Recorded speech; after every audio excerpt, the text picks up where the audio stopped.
right, hello everyone. This is Gary Ryan for Monday morning. It is Stars and Standings, and isn't that cute? Anyway, all right, so here we go. Of course, these are always shorter videos or not anything complicated. I try to simplify everything, including our standings, instead of the 1,001 columns that you see on the Fed website.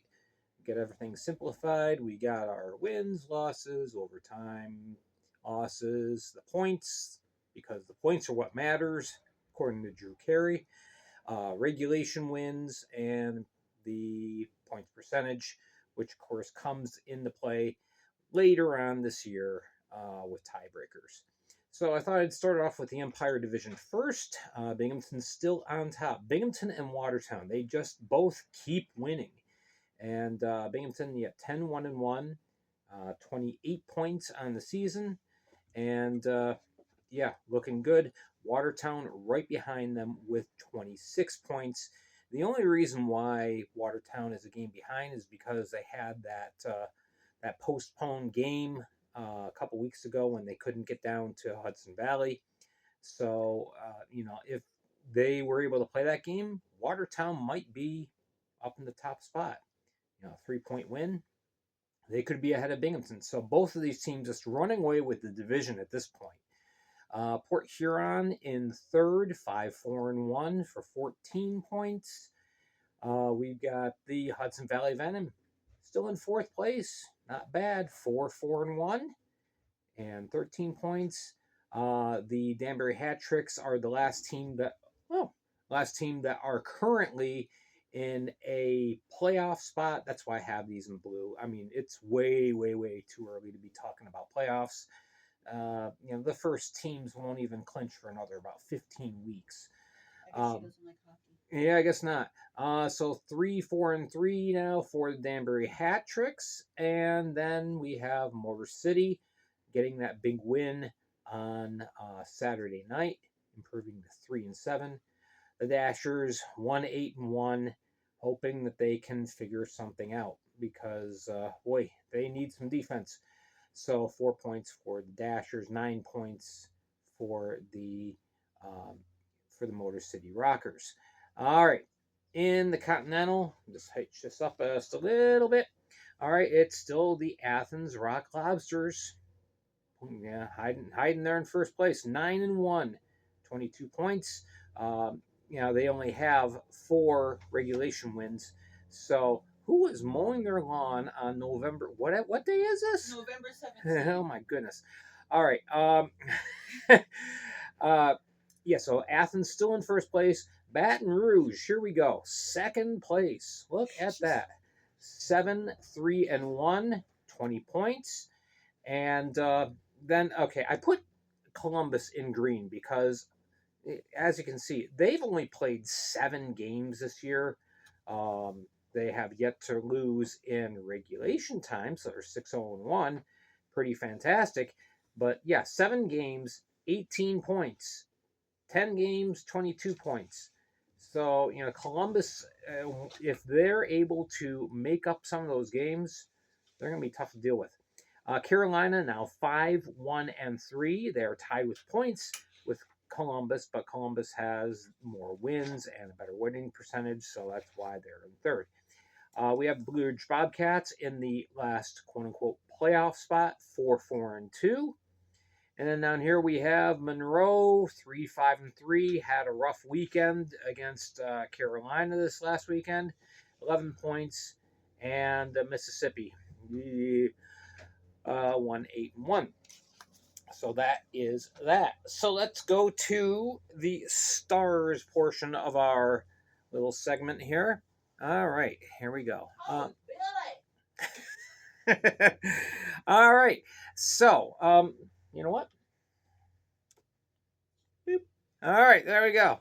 So you had to steal a magnet.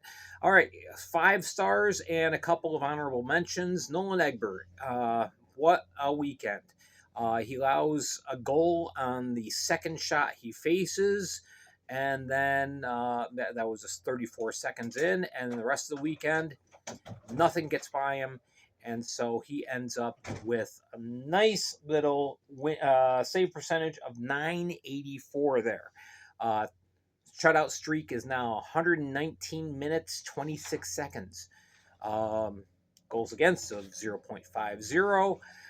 Really great weekend for Nolan Egbert. There were several great goaltender performances again. Um, we're going to talk a little bit about that, the trend on Tuesday on the Fed League Flash on the Flash Audio Network. Okay, so getting back to the Stars, Kyle Heitzner, what a season he's having. What a great start. 4 goals, including a hat trick. Well, the 4 goals were all one night, and then the next night he gets 2 assists. So, nice little weekend for Kyle Heitzner for the Wolves. Meanwhile, Trevor Lord, between the 2 games, 3 goals, 3 assists. Very, very nice. All right. Actually, you know what? I just thought I get I gotta add another one down here, but we won't write it down. All right. Amantis Noriega, he shows up again. He was on the list last week. He's on the list again this week. Yep. 4 goals, including a hattie, and 2 assists. And then for the Baton Rouge Zydeco, Elijah Wilson, 3 goals, 3 assists on the weekend, including game winner. So very nice. And Kyle Heitzner, of course, had a game-winning goal too. His 4th goal of the night was, or no, it was the 2nd goal of the night, Friday night. That was the game winner. All right, our honorable mentions. We'll mention these 3 first. All right, for the Hudson Valley Venom, David Gaeta, 5 assists. Yeah, he's just dishing them out, and Giselle and Noriega are just putting everything in the net. It works out really well. Good partnership. All right, for the Danbury hat tricks, I have to make mention of this. I felt so much sympathy for Connor McCollum this last week because the guy was just fed a constant diet of rubber, and yeah, 101 saves in 2 games. That is worth mentioning. And so yeah, he didn't get the wins.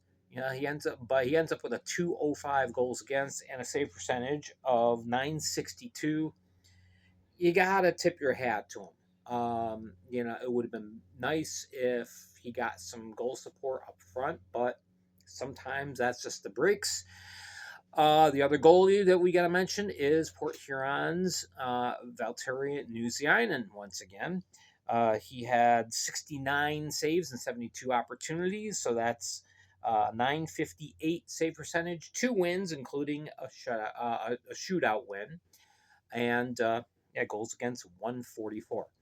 And then I forgot to mention him, but yeah, another person who had 5 points, Tate Leeson. Again, he's for the Watertown Wolves again. He's got commitments going on right now, so he's not able to play on Saturday nights for a little while until I think I think Coach Penn's told me until like Thanksgiving time. But anyway, um, he played on Friday and put up a goal and 4 assists. So um, 5 points for Tate Leeson in 1 game. Not too shabby. So there we go. Stars and standings for week 6. Let's see. So coming up this weekend, or this coming up week rather, Tuesday, like I said, we're going to be talking about different things with news and notes. All of this coming up is on the Flash Audio Network, so make sure that you are subscribed to one of the platforms: Spreaker, Spotify, iHeartRadio, Castbox, Amazon Music. Um, yeah, they're all simulcast on those platforms. But anyway, Tuesday we're going to be talking about some news and notes, talking about something that is lacking at many arenas in the Fed, or at least a couple of arenas that we know of. Needs to be addressed. We'll also be talking about the trend of the style of play that's coming into the Fed this year. It's a little bit different than last year, and it's even more different than it was a couple years ago. So tune in for that. That's Tuesday. Wednesday, of course, power rankings for week 6. We'll be going through that. Thursday, additional news and notes. And then on Friday, of course, we'll be going. Actually, Thursday, there's a game, so we'll be doing a preview of the one game. And then Friday, we'll be doing more previews and predictions for the weekend. Now, kind of a light weekend. There's 6 games on Friday and only 5 on Saturday. And then we get into the Thanksgiving week, and there are a boatload of games. So we're going to be doing a lot of hockey. Our schedule is going to be much different during Thanksgiving week than it is normally. Of course, the schedule of all the broadcasts I have listed on the Facebook page.